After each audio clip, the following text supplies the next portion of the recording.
Well, hello everyone. Welcome to our second Nature at Noon presentation for spring 2021. Nature at Noon is a collaboration between the Biomimicry Center and the library at Arizona State University. The series explores the potential of nature to inspire sustainable innovation. I'm Heidi Fisher, Assistant Director of the Biomimicry Center. I'm joined by my colleague Lily Ehrman, Program Coordinator here at the center, who will be overseeing the Q&A at the end of the presentation. So if you have questions for today's speaker, please send them to Lily via chat. Before I introduce today's speaker, I want to give you a quick heads up about the next presentation in our Nature at Noon series. At noon on Wednesday, April 28th, Biomimicry Center Director Dana Baumeister will be joining us from her new home in Bellingham, Washington, where she will give us tips on how to use a biomimicry lens to explore new and unfamiliar ecosystems.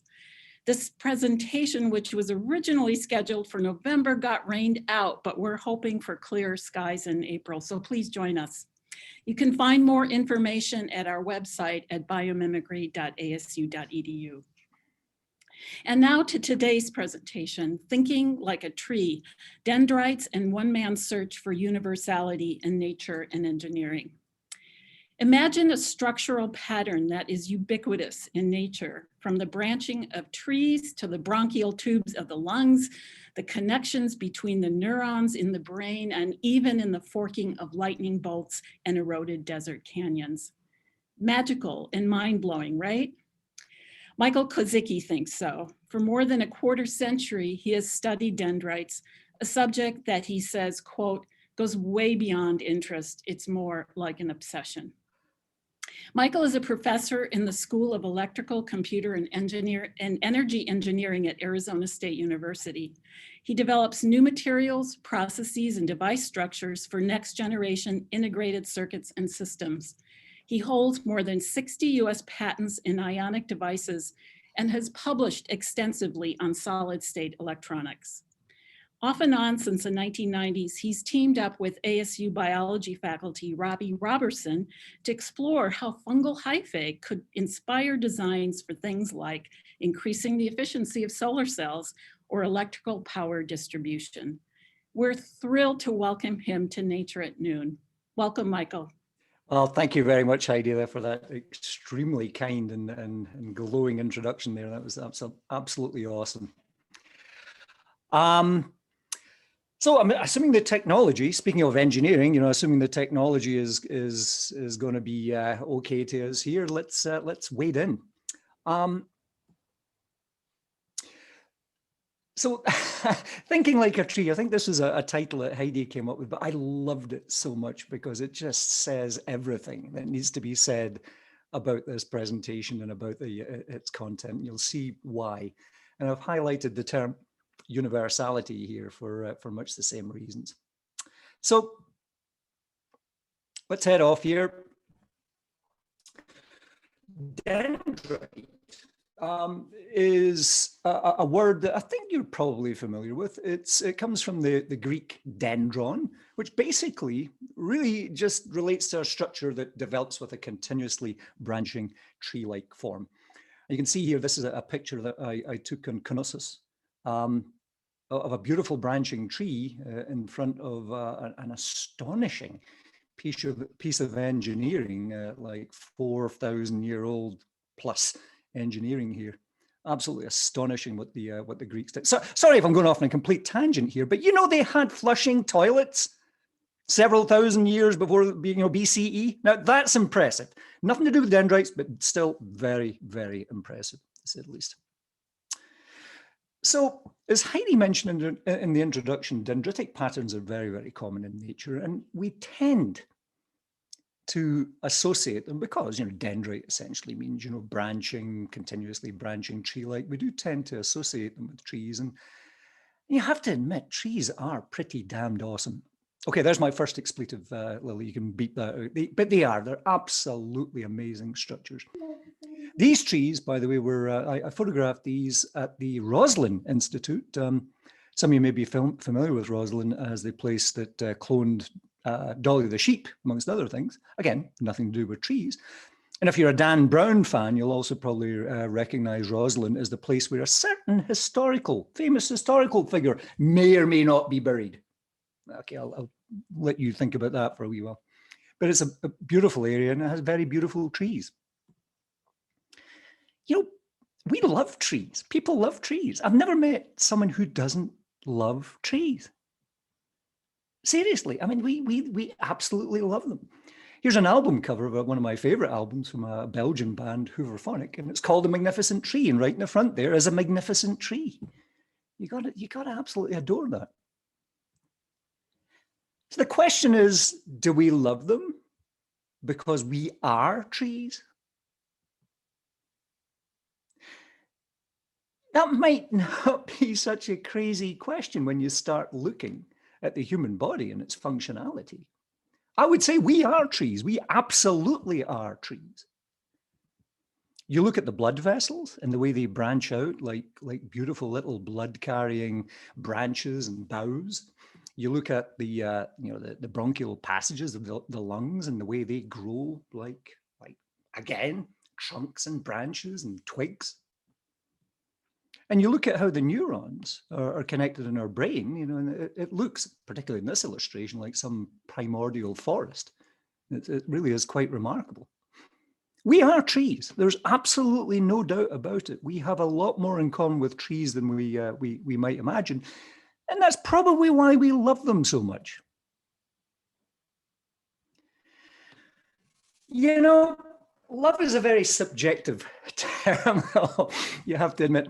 And, whenever love comes into the equation and an engineer's involved, we have to wrap it up in science. What can I say? But hey, that's what we're here for. We're here to ruin everybody's time, basically. And I'm going to take you to an article in a journal I'm sure you all read avidly, on a monthly basis, Nonlinear Dynamic Psychology and Life Sciences.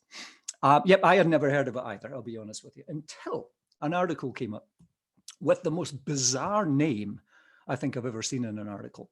Perceptual and physiological responses to the visual complexity of Pollux dripped fractal patterns.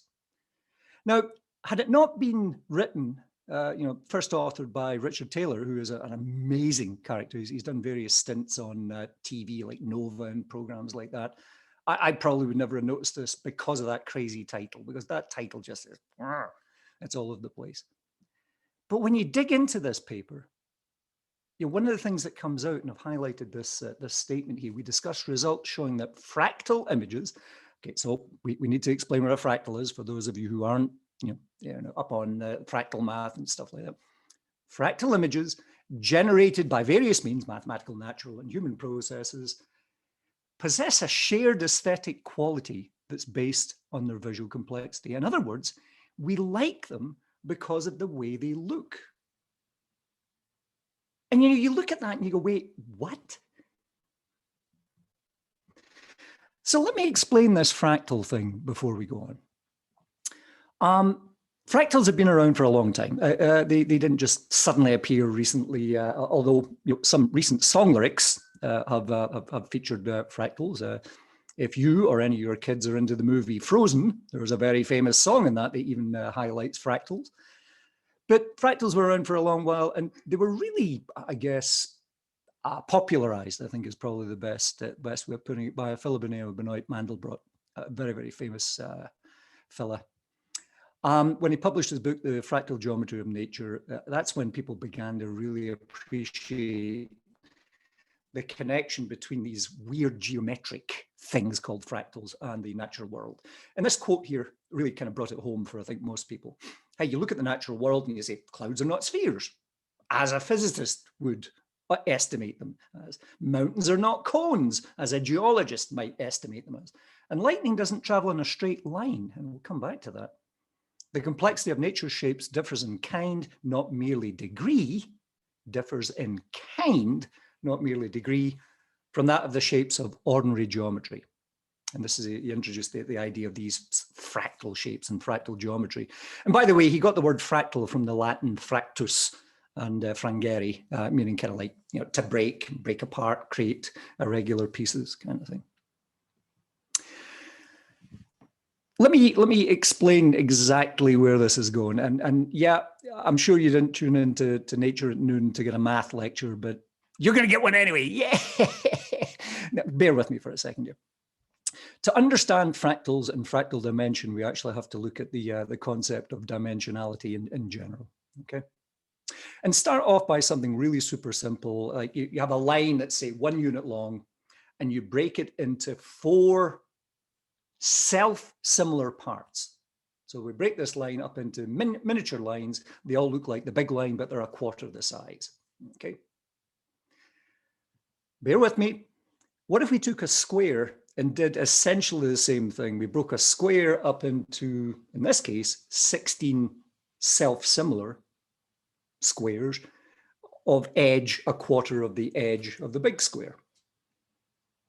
What if we took it a stage further and did the same to a cube, where we take a cube and we break it down into, in this case, 64 similar cubes, self-similar cubes that are, again, a quarter of the their length is a quarter of the edge of the face of the cube there.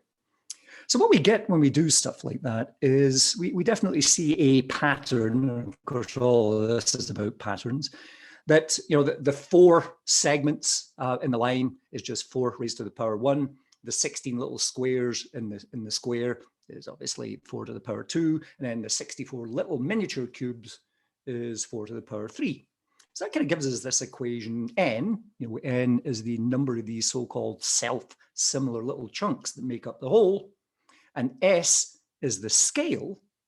You know, it's like if the scale is a quarter or a fourth, then the scale would be 4. If it's a 16th, the scale would be 16. If it's etc. N basically is just equal to s raised to the power d, right? Where d is the dimensionality. It's either 1-dimensional like the line, 2-dimensional like the square, or 3-dimensional like the cube. Okay, so it's a kind of interesting way of kind of looking at dimensionality and self-similarity in a really simple kind of, yeah, let's draw some little cartoons and see where it gets us. But that's not the important thing here. The important thing is that we can solve for d in that equation. If we arrange that equation, all d is the log of n, so the log of the number of these self-similar little elements that go into the whole, divided by the log of the scale. Now, the interesting thing about this is it opens up the possibility, depending on what n is and what s is, that d doesn't have to be a whole number. It doesn't have to be an integer. In other words, we don't have to have 1-dimensional, 2-dimensional, or 3-dimensional shapes.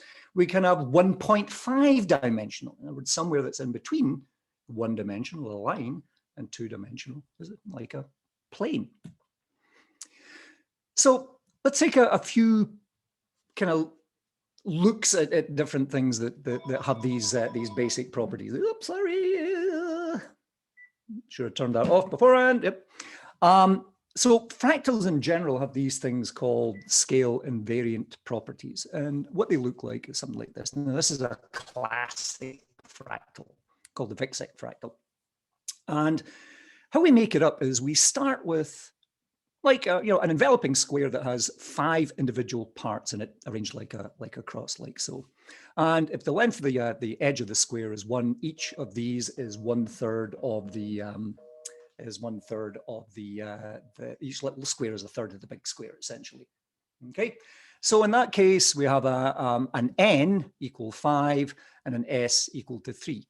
But in fractals, we can replace each of these squares by a self-similar version of the entire pattern. So each of these big squares essentially get replaced with little crosses that themselves comprise of little squares. Okay, now if we do that, these little squares have a scale that's essentially a 1/9 of the big square, and there are 25 of them. If we do it again, you can see we just keep on replacing each of the squares with little crosses every time. Each one of those crosses is made up of another 5 squares. And so we get 125 of those little squares in that third pattern, and that's at 1/27th of scale. Now, if you do that little magic thing where d equals log n upon log s, we get 1.465, regardless of what scale we're looking at, which is rather interesting. And we can go on and on and on and on ad nauseum until we run out of patience in replacing these little squares with little crosses and create ever more detailed fractals or generations of those fractals, and we end up with exactly the same fractal dimension, D.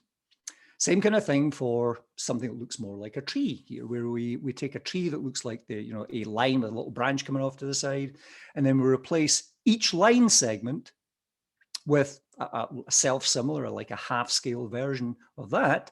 So we go from something that has 3 elements at a scale of 2 to something that has 9 elements at a scale of 4 to something that has 27 elements at a scale of 8, and do that little magic trick with the D, and we find that the dimensionality there is about 1.585. So we can say that both of these shapes have a dimensionality that's somewhere between 1-dimensional and 2-dimensional.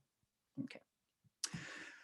Real things in nature, we can do something similar to them if they are indeed fractals. Like trees, it's been established by various people, are indeed fractals themselves. If we look at a tree and zoom in various parts of the tree, we'll see that there's a self-similarity in the tree as well.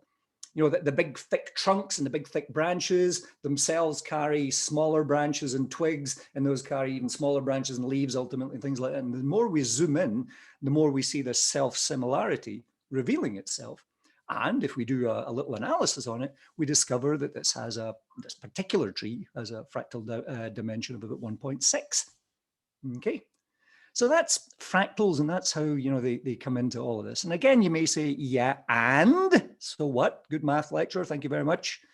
I'm going to go and get my sandwich out for lunch. Well, hang on a minute, because coming back to that paper, what they established quite amazingly, regardless of where these patterns come from, whether they come directly from nature or they come from Pollock, Jackson Pollock paintings, which sounds a bit bizarre, or whether they're generated by a computer, there is a preferred range of fractal dimensions that humans like, okay, that we just naturally find pleasing, which is rather interesting.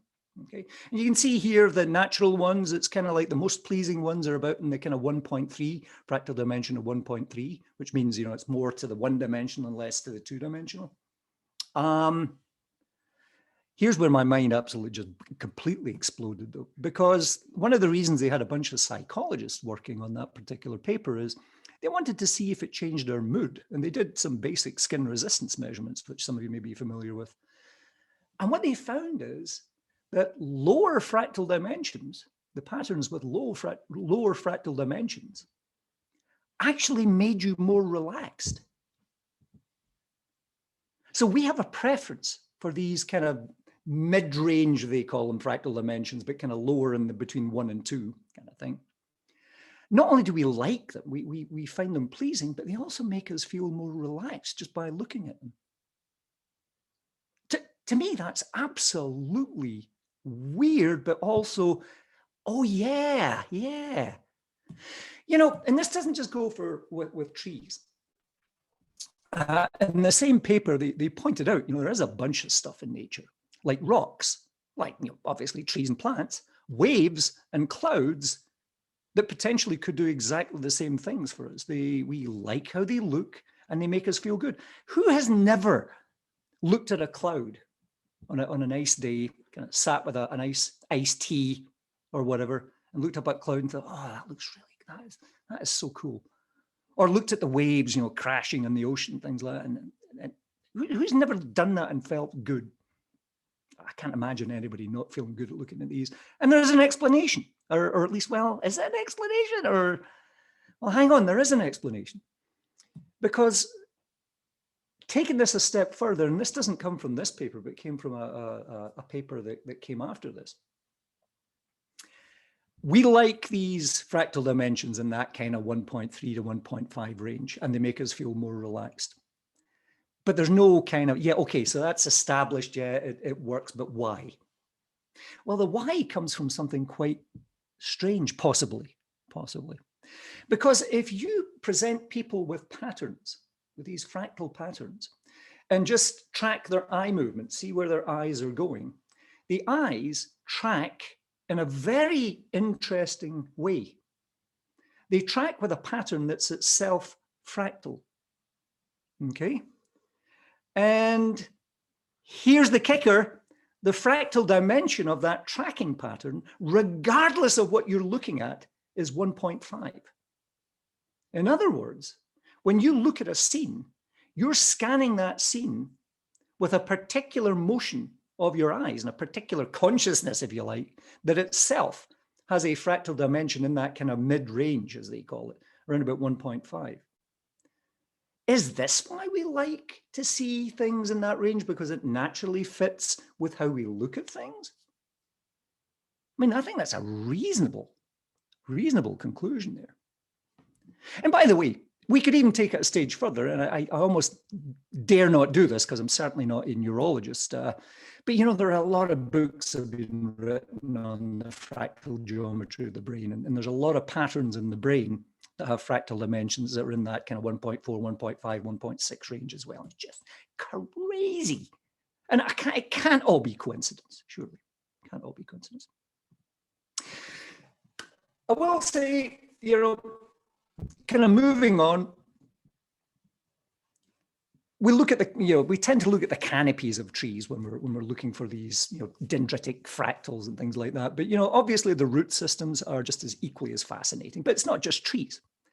You know, things like river deltas and things like that also have, you know, dendritic qualities.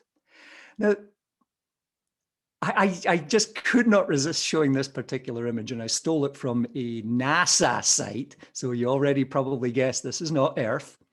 This river delta, quote unquote, is currently being visited by a little guy called Percy, who's just off to the, if you look really close, you'll see Percy's just off to this. No, okay, you can't actually see, this is a picture that's taken ages ago, but Percy's up there somewhere looking at this thing, and he's looking for life. Looking for life. That's kind of interesting. Snowflakes are also technically dendritic. I know they're more regular. They're not perfectly regular, as it turns out, but they are regular. What else? Hey, I found these guys in a rock in my garden. I went out front, took a picture of this. And I know you look at this and you go, oh, it's some sort of fossilized lichen or something. No, it's not. Actually, it's a mineral deposit that's formed a dendrite, which is kind of interesting. This is a little kind of image of a brain cell. Again, very dendritic.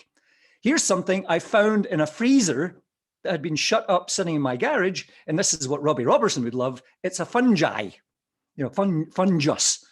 It's, you know, these are fungal hyphae that have grown dendritic patterns in an effort to find food on this evidently not too well cleaned freezer that was stuffed in a garage. And finally, these guys here, these little tiny guys here, and that size bar, by the way, the scale bar is 200 nanometers. These are little dendrites that grow, basically they're metallic, they grow inside electrolytes. And just in case you thought that all dendrites and all tree-like patterns were awesome, these guys are a complete pain. And if you look at the website, and the name of the website that I took this from, it's "What are dendrites and why do they cause fires in lithium batteries?" And you think, oh yeah, I could imagine why that would be a bit annoying. These little dendrites, believe it or not, almost destroyed Samsung as a company. And they grounded the 787, you know, the Boeing's fancy new Dreamliner plane for a long time because they cause battery fires. So sometimes dendrites are, yeah, they're beautiful, but they're a little annoying. Obviously, you know, we can take this to much larger scale and look at features like lightning, which of course is an electrical discharge, and that's a classic dendritic structure. And look at the size and the scale of that. And by the way, if you're wondering where that is, that's very near my hometown of Edinburgh in Scotland. You can see the Forth Bridges there. And that's a lightning discharge over the Forth there. It's absolutely stunning to see that. But I mean, you can see that obvious dendritic pattern in there. So in general, kind of coming from the physicsy side of things, one of the things we can easily say is that mass, energy, or information will tend to take the path of least resistance, okay, in general. You know, if it's allowed to find its own level kind of thing, in physics, we're always trying to get to a lower energy situation. That's most easily and most efficiently attained by taking the path of least resistance. And, you know, we see that in lightning strikes. We see that in these wadis here. They get this as a, you know, an aerial view of wadis in northern Egypt. But of course, these are common in the Arizona deserts too. these dry washes where they're extremely dendritic. And doing even a fairly simple analysis on these things, you begin to understand that these structures are what they call least energy patterns. In other words, they represent the kind of lowest energy solution to the problem, in this case, of getting water drained off a plane. In the case of lightning, it's getting electrical charge, discharged to ground or to another cloud, etc., etc.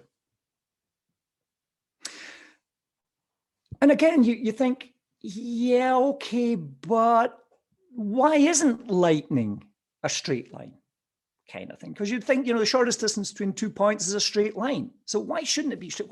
Why does it fork like that? Why do we have this, these wadis looking like dendritic patterns and things like that?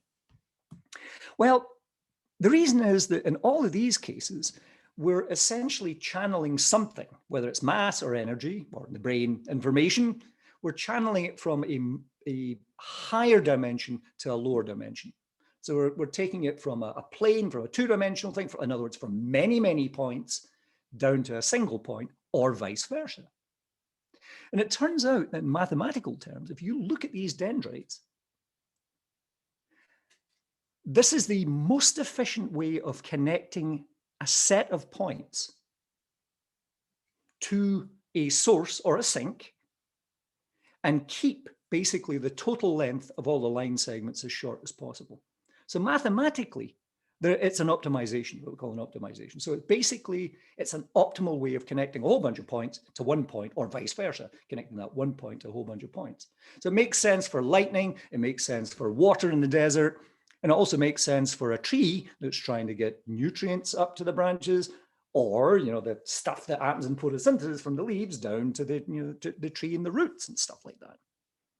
So mathematically, this idea of the shortest distance between multiple points and a point as a dendrite is quite fascinating. And this comes back to the Mandelbrot's thing. Hey, lightning doesn't travel in a straight line. Well, that's why, because we're going from a higher dimension to a lower dimension, or vice versa. And that basically takes a dendrite to do it efficiently. Now, at the risk of really getting super technical, I'm just going to show you a couple of things here that I found quite fascinating. There's something called constructal theory that really, really jumps on this whole idea of looking at the most efficient ways of creating a structure to do something. So you've got some objectives and you've got some constraints, typical engineering stuff. And in this particular paper, this constructal theory of flow architecture in the lungs, so it was in MedPhys some years ago, they developed a model for like the ideal lung. So it's purely paper model for the ideal lung. And of course, the ideal lung, of course, is trying to get oxygen as efficiently as possible from one point, i.e., your nose and mouth, your trachea, into your lung volume and get rid of that CO2 in the opposite direction. And when they ran the model, to cut long story short, you don't have to read all this, but they showed that the tree geometry constitutes the best oxygen access to the tissues and also the best for carbon dioxide removal. In other words, if you run a model, you come up with a lung. And interestingly enough, lungs have 23 generations of branches, which is exactly what the model showed. So it's just crazy stuff. And this fella here, Antonio Miguel, went further and realized that all of this stuff relating to biological systems like the lungs, like the blood vessels and things like that, had exact analogs in the natural world and in the geophysical world, which is just crazy when you think about it. Basically, he says dendritic design links and unites biological and geophysical flow systems. And I'd go further and say dendritic design links everything, as it turns out, not just biological, not just geophysical, but a whole bunch of stuff in engineering too.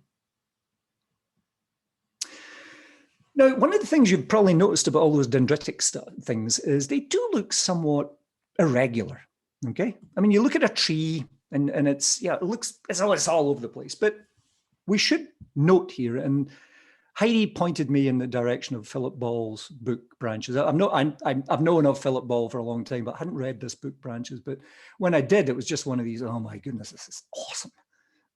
Perfect justification for a lot of stuff. he points out things like, the branching patterns of trees are a fingerprint of their species. Now, that could only be so if there are rules behind all this branching and all this growth, okay? Otherwise, all trees would just be a massive branching stuff, and you wouldn't be able to tell one from the other. So it turns out that a lot of these dendritic processes, or processes that form dendrites, have a lot of underlying rules to them. Well, I say a lot. I mean, there are different rules, but it turns out the rules are actually quite simple in many respects. There's a fellow called Wilhelm Rux, formulated branching rules for vascular systems. This goes back to the 19th century, and Hisao Honda, and I freely stole this from Philip's book here, realized that this worked for trees too, and it came up with simple rules.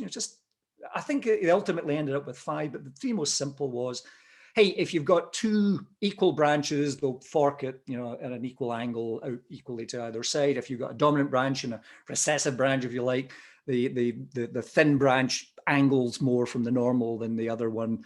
And the interesting thing, the angles that they make are almost always between 70 and 90 degrees, which is kind of interesting. Okay, and you look at real trees and you see exactly that. So there are rules there. There are definitely rules in there but on top of those rules, you get that kind of almost stochastic thing where, everything is different every time.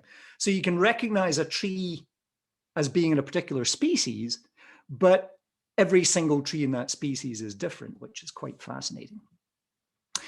Let's take 2 minutes, a little kind of intermission here, because I want to show you something.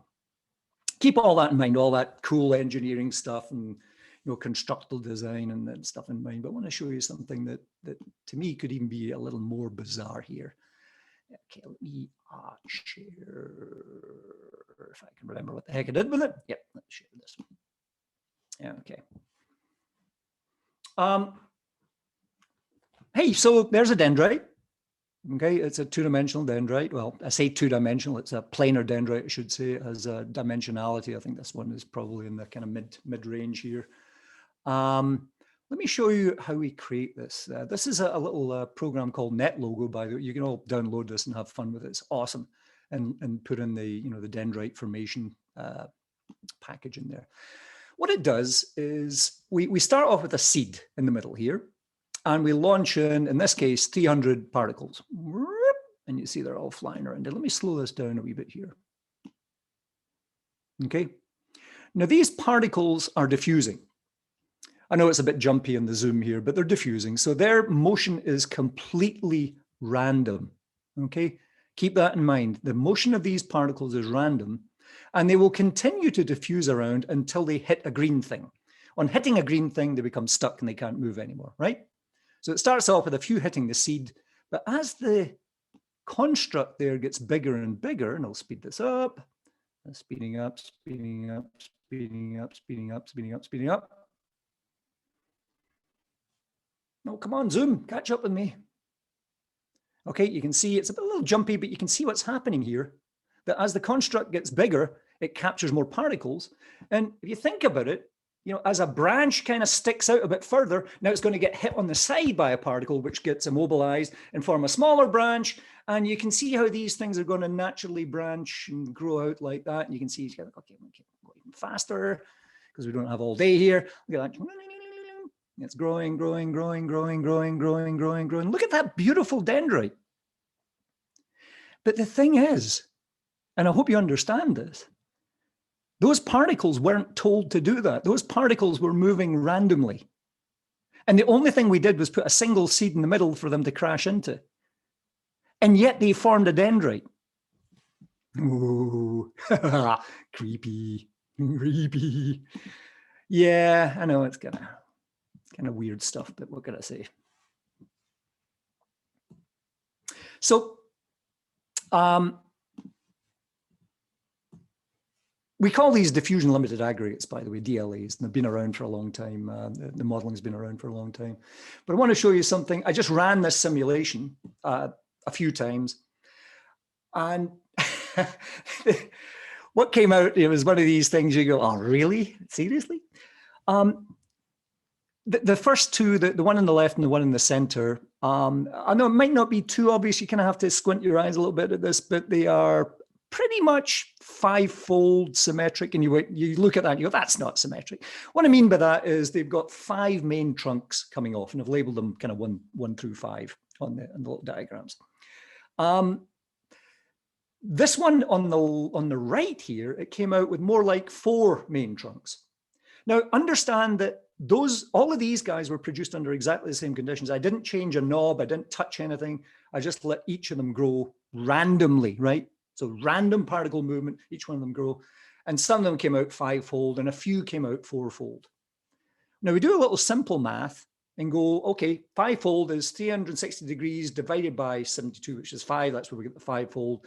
4-fold is 360 degrees divided by 90, which is, so in other words, the kind of major angles in there are 72 degrees and 90 degrees. And you go back to Rooks and et al. Earlier on, who noticed that tree branches diverge between 70 and 90 degrees. And you go, oh my gosh, what the heck is going on here? I mean, this is divine. This is absolutely divine. Remember, this is a completely random process. So it turns out, and again, this comes back to the physics, and I'm sorry if I'm branching, a lot here in this talk, but this comes back from the physics, because it turns out that a lot of the so-called universality, which underpins the similarity of form, happens in processes that are way out of equilibrium. In other words, they're just not settled. They're trying to find a lower energy. They're trying to calm down. Okay, they're all over the damn place. Okay, and they're trying, and these patterns very often emerge from these processes. And this is actually a nice article. It was edited by Ron Paul Davies, I believe, but some time ago before he came to ASU. But look at this thing here. It's been identified there's something called a Laplacian instability, which is just, again, it's one of these absolutely superb things that even though you may have never heard of it before, you know its effect. Because a Laplacian instability is what happens when you get a tiny, tiny irregularity due to, say, some statistical process. You get a little tiny, tiny thing going on where, you know, you get a little bump somewhere. Oh, I'm sorry, I didn't mean to do that. You get a little bump on an arm somewhere. And because that bump's sticking out a little bit more than the rest of the surface, it attracts more stuff.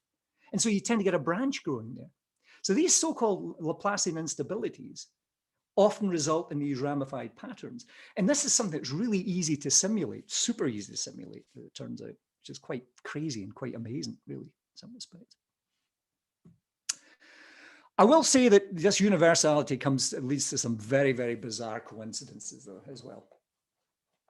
Here's a couple of pictures of ferns, you know, beautiful ferns, which, I mean, I think we're all familiar with what ferns are, and except they're not. Yeah, the one on the left is indeed a fern, which has been, you know, beautifully captured in monochrome there.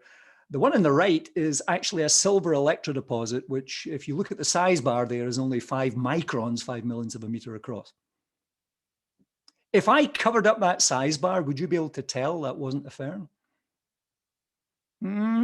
Maybe. Here's a couple of ones here. The one on the left is that neuron that I showed you before, you know, an image of a neuron, actual, you know, brain cell. The one on the right is a neuron. Again, maybe it's about the same scale, give or take, you know, that kind of few tens of microns. No, that's another silver electrodeposit. And again, you wait, what? Yeah, it's a little silver electrodeposit. What about these two? So one of them is a mutant bacterial colony, and I couldn't make that up if I tried. So one of these is a mutant bacterial colony, and the other is, again, a silver electrodeposit. So you see the common theme here. Another is actually a silver electrodeposit where we've and I'll explain electrodeposition in a wee while, where we've actually created this structure of a silver electrolyte. Any guesses which is which? Any guesses which is the silver one and which is the bacteria, the mutant bacteria? I'll put you out your misery. Believe it or not, the nicer looking one on the left is the bacteria and the horrible looking one on the right is, but look at these things. They all look so similar, but they couldn't be any more radically different if we tried. But it's just, this is what this universality and that does, you know, in creating these patterns. So let me talk about electrochemistry for a wee bit here. And I know we don't have too much time, but this is something that we do a lot of, and we're absolutely besotted by these days. So basically the difference between you know, electrodeposition or electrochemical growth and those so-called DLAs that we looked at before is that we now put an electric field and we have a directional component, okay, on the formation. So watch what happens here. Okay, so you see, yep, so you see these guys, and sorry, this is a bit jumpy, but now we've got a directional pattern going here. You know, we see our dendrite is growing out here, but you can see that the actual particles are both wiggling and directed in. So we've got the one on the right here, which clearly has a relatively high fractal dimension, and the one, and the one on the left has a high fractal dimension. You know, it's kind of chunky, kind of dense, and the one on the right has a much lower one. Now, what did we do there? What happened? What makes these different? Is this just a random thing? No, because in being able to apply an electric field, we can fudge the growth rules. So if we look at, you know, the real dendrites, the actual physical dendrites that were growing, the kind of chunky dense one was growing at 5 volts, and the kind of stringy non-dense one was growing at 40 volts, just as an example. So we can control the growth rules simply by, you know, sort of inputting our own will on top of the random processes. But you can see that both are still ramified and both still have a lot of random stuff going on. So what has all this got to do with engineering stuff? I mean, we've taken a heck of a long time to kind of get around here. Let me tell you some of the stuff we've been up to, just to kind of finish up in the last 10 minutes here. So our earliest work in dendrites was in the area of memory. And you go, oh yeah, dendrites and synapses and neurons. No, it was actually in the area of solid state memory. We took these silver electrodeposits that we showed you before, and we made essentially little electronic neurons out of them. The funny thing is, you know, we did this in '98, and it's only now become really, you know, big and kind of well kind of applied and things like that. You know, there are actually chips out that have essentially these kind of synapses, these kind of electrochemical synapses in them, which is quite exciting. But it was just great being in the early side of things. And interestingly enough, we ended up going down a different route and creating a very deterministic, very digital memory out of the same technology that ultimately became commercialized. But it was fascinating just to be in the early stages of kind of like an electronic version of a neuron, essentially. What about solar cells? And again, you think, wait a minute, where did that come from? Well, trees photosynthesize, you know, they pull in light energy to do their thing. Could we do something the same in dendritic patterns in solar cells? Well, there's a little solar cell there, and you can see in the background there we've got solar panels, you know, and these are made up of these little solar cells. And a solar cell typically has these top electrodes. So you've got a bus bar there and these fingers going across at right angles. And the job of those guys is to basically collect the current, the electric current that's produced by the solar cell when you shine light in it. But the problem is that electrode blocks the sunlight. You know, the sunlight only goes through where the electrode isn't. So some time ago with one of my PhD students, we thought, what if we put dendrites there instead? What if we put silver dendrites? And the results were actually quite amazing, it turns out, you know, and unfortunately, this wasn't something that we could easily kind of go out and publish because of the way we kind of did the cells, but it was interesting to see that we could get significant, in the red figures here are increases in what we call short circuit current from these things, basically the kind of current these can produce. And when we put dendrites on them, we always got a significant increase in the current that we could extract from these things, simply because we had a low resistance film, dendritic film on the surface that didn't block the light. Again, coming back to what is a dendrite? It's a mathematical, you know, optimization. Kind of cool. I got some of our senior design students. We've got some very smart students who do capstone in electrical engineering. And I tasked them with, can we use dendritic topologies, and it was dendritic shapes, to improve, you know, the collection of energy. And they thought, yeah, who cares about solar? We're all wind power guys. Let's do some wind turbine stuff. And they actually picked a real wind farm. It's 39 turbine farm, but 24.5-ish megawatt load. So, you know, it's what, anywhere between 7,000 and 20,000 homes, depending what you're using it for. And that's the topology that they normally use, kind of very linear. Not, I mean, you can see there's some branching in there, but that's how they connect all the wind turbines together. Each of these terminations is a wind turbine. And I asked the guys, and by the way, these are the kind of losses and the overall cost of the cabling materials here. I asked the guys, what if you rearrange this into a dendritic topology? And they said, that sounds like a stupid idea, Professor, to be honest with you. That, yeah, it probably is, but humor me. So they ran this through one of these fancy power simulators, and they got this, which just absolutely blew us away. Not only is the loss about a fifth of the loss you see with a regular system, but you get a much lower, you get half essentially the cost of the interconnect materials. And we also suspect that this topology is going to be a lot more reliable too, which is kind of interesting. Although we didn't quite get there. All right, so to wrap up, let me tell you what we're doing now with dendrites. And this is a weird one because you've got to bear with me here. Things get kind of weird fast. We've got this huge problem that we've got counterfeit goods all over the place. I mean, it depends who you ask, but I think most estimates put it at north of $2 trillion in economic damages. Okay, so we've got all sorts of anti-counterfeiting packaging and tagging and things that are going on to help us. By the way, in case you're wondering what these pictures are, what we've done is we've shown you a bunch of fake stuff. In essence, all this stuff you're looking at just now is counterfeit. The funny thing is there are two iPhones there. The iPhone on the left came out before the real iPhone on the right, which is even more embarrassing when you think about it, when your counterfeit beats you to the market, which is kind of funny. Okay. Now we've got some fake chips, some fake batteries, and unfortunately for the military, some fake helicopter parts as well. So the way we're looking at this thing is we want to create a tag, right?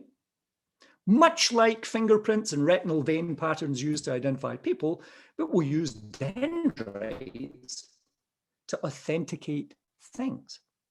Okay, and I mean, again, you can see the kind of natural awesomeness of these dendrites, the kind of natural detail and complexity of them. We kind of talked about them, and they're very easy to grow electrochemically. The fascinating thing that we've realized about dendrites in our study of them is they're absolutely packed with information. If any of you guys know anything about information theory, you'll probably get this, because you can break down the self-similarity of these dendrites into these tiny, tiny little symbols.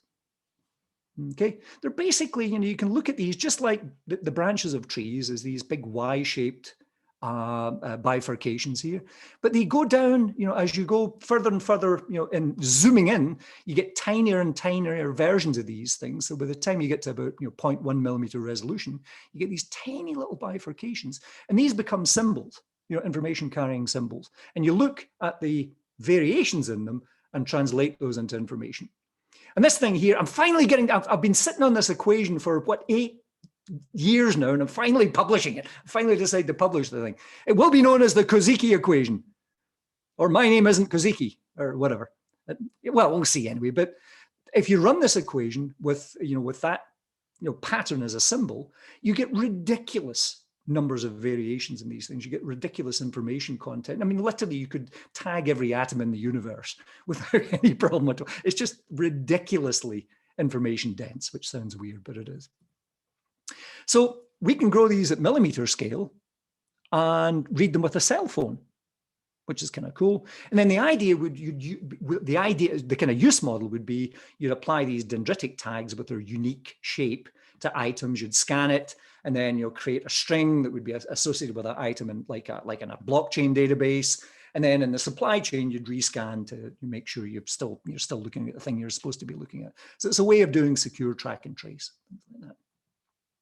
Now, again, you look at these things and you think, yeah, these are kind of cool. They're very detailed. They've got a lot of information in them.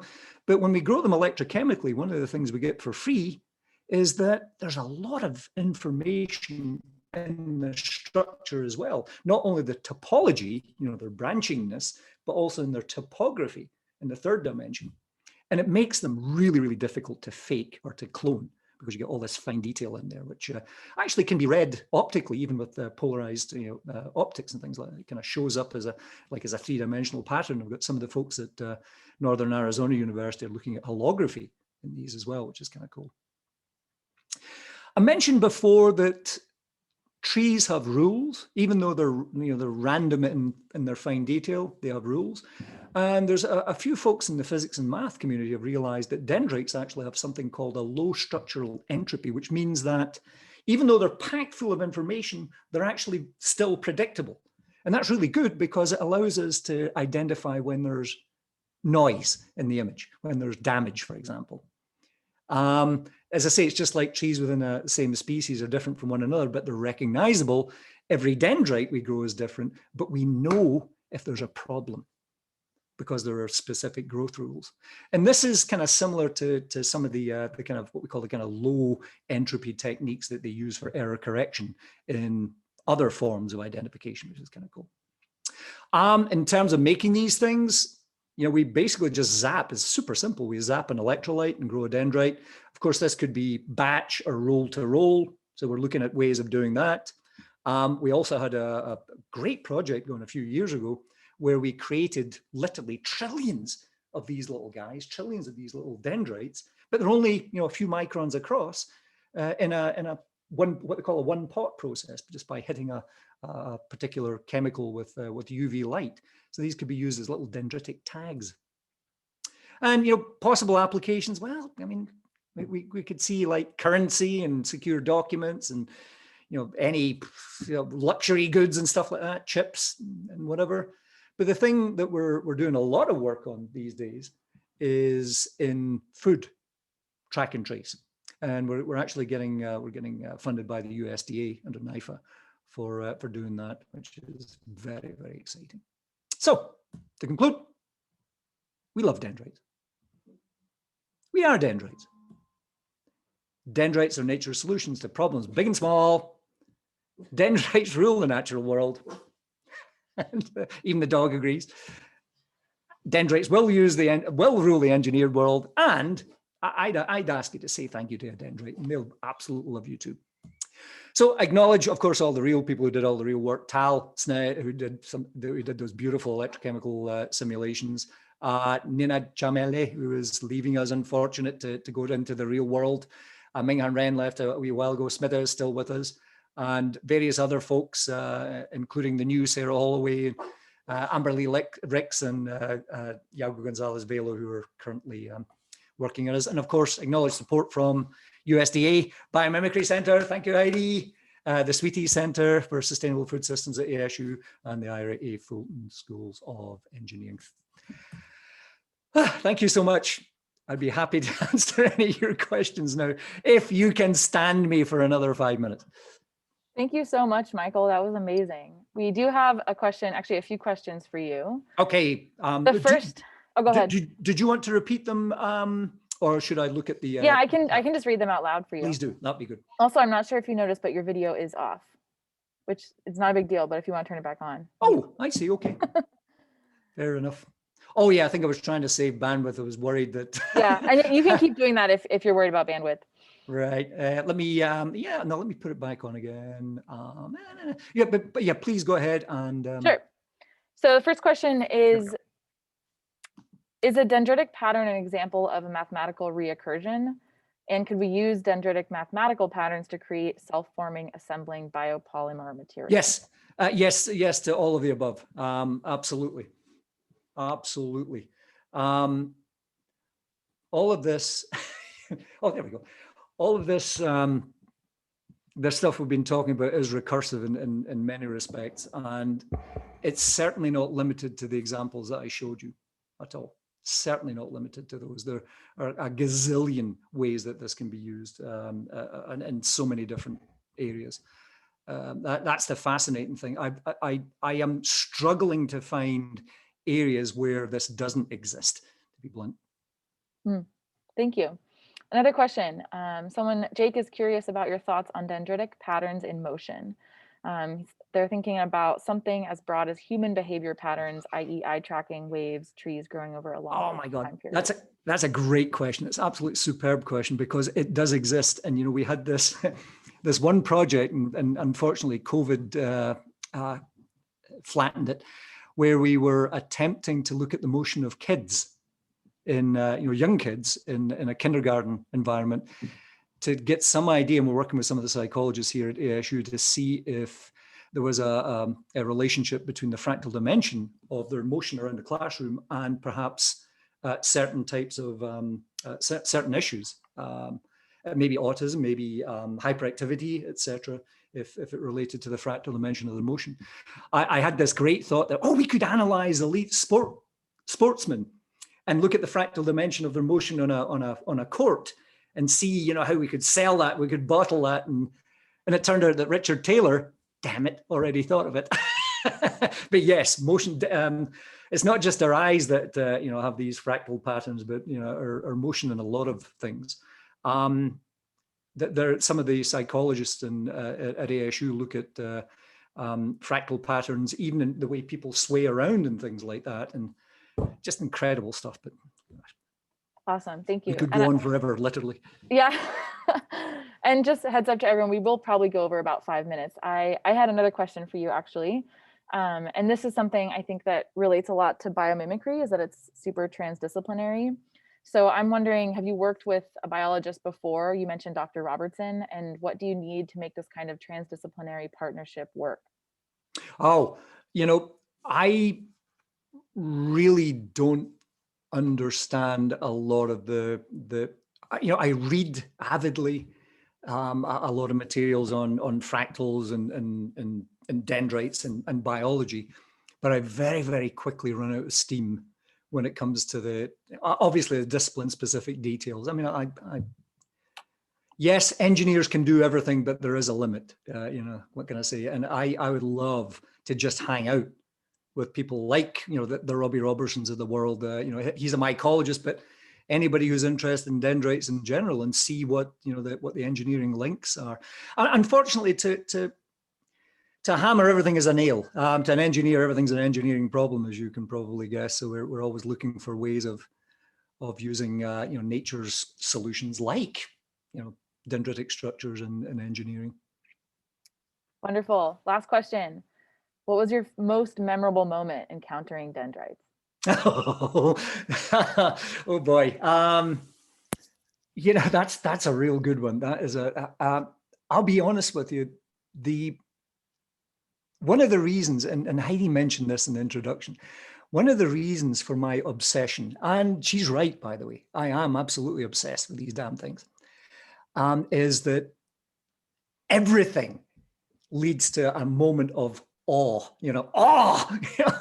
It's incredible. I think early on when, you know, we were looking at dendrites actually more as a pest, which is ironic. You know, a lot of people get into dendrites and dendritic structures because they are actually pests. The battery people, I mentioned the battery people go mental. You mention a dendrite to a battery person and you better duck because they're going to take a swing at you. I'll tell you that right now. And integrated circuits also fail from dendrites. Circuit boards, if they're operating in moist environments, you know, will fail with dendrite. So, I mean, we looked in these things as being a problem. But the more that we dug into it, the more we realized that this was a cloud with a hell of a silver lining, to say the least. And there was a lot to really gain from these, understanding these structures. So I don't think there was any one particular thing, although I have to admit, in reading Richard Taylor's paper and understanding more why we like dendrites so much, that was one of these, you know, that had me literally falling off my chair and rolling in the floor for a while, just Wonderful. Well, unless anyone else has other questions, thanks to everyone for posting in the chat. Just also for everyone joining, we will be, we have recorded this and we'll be posting it on our YouTube in the next few weeks. But I'd just like to put out in the world a sincere thank you to Michael. That was really amazing. Thank you all for joining and following along. May we all continue to learn from nature. It's a lot to teach us. Well, thank you to everybody for coming along, and thanks to you guys, for Lily and Heidi, for organizing this. Thank you. It's been a great pleasure. great. Thanks, everyone. Have a good rest of your day. Say bye, guys.